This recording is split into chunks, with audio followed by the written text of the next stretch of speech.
I found that there is always some beauty left. In nature, sunshine, freedom, in yourself, these can all help you.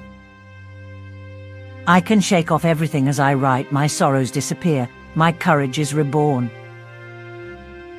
No one has ever become poor by giving. I don't think of all the misery, but of the beauty that still remains. How wonderful it is that nobody need wait a single moment before starting to improve the world. It's really a wonder that I haven't dropped all my ideals, because they seem so absurd and impossible to carry out. Yet I keep them, because in spite of everything, I still believe that people are really good at heart. Think of all the beauty still left around you and be happy.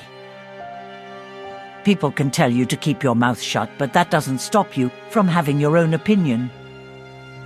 In the long run, the sharpest weapon of all is a kind and gentle spirit. Where there's hope, there's life. It fills us with fresh courage and makes us strong again. I don't want to have lived in vain like most people. I want to be useful or bring enjoyment to all people, even those I've never met. I want to go on living even after my death. We all live with the objective of being happy. Our lives are all different and yet the same. You can be lonely even when you're loved by many people, since you're still not anybody's one and only. Although I'm only 14, I know quite well what I want. I know who is right and who is wrong. I have my opinions, my own ideas and principles, and although it may sound pretty mad from an adolescent, I feel more of a person than a child. I feel quite independent of anyone. But feelings can't be ignored, no matter how unjust or ungrateful they seem.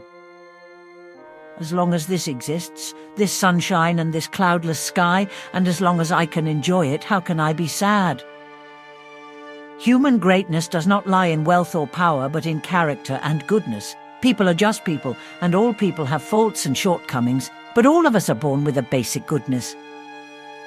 There's only one rule you need to remember: laugh at everything and forget everybody else. It sounds egotistical, but it's actually the only cure for those suffering from self-pity. Those who have courage and faith shall never perish in misery.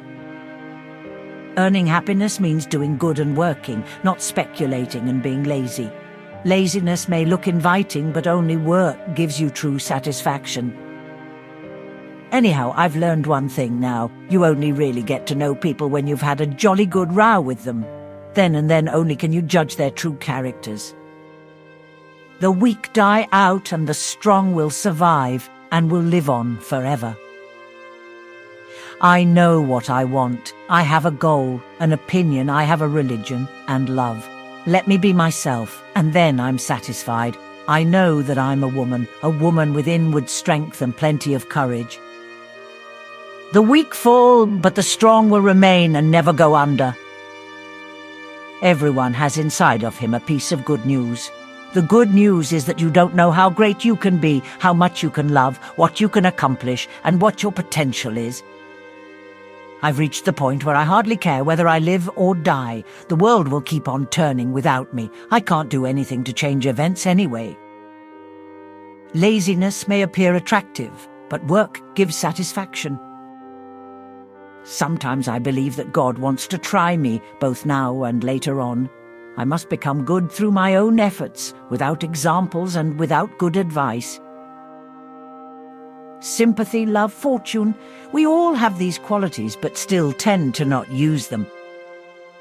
I want to write, but more than that, I want to bring out all kinds of things that lie buried deep in my heart. I can't imagine how anyone can say, I'm weak, and then remain so. After all, if you know it, why not fight against it? Why not try to train your character? The answer was, because it's so much easier not to. People who have a religion should be glad, for not everyone has the gift of believing in heavenly things.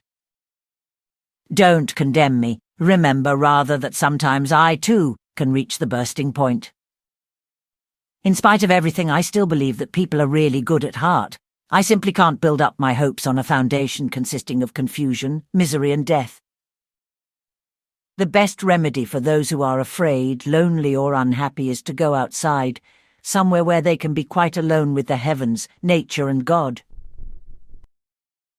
Sometimes I'm so deeply buried under self-reproaches that I long for a word of comfort to help me dig myself out again.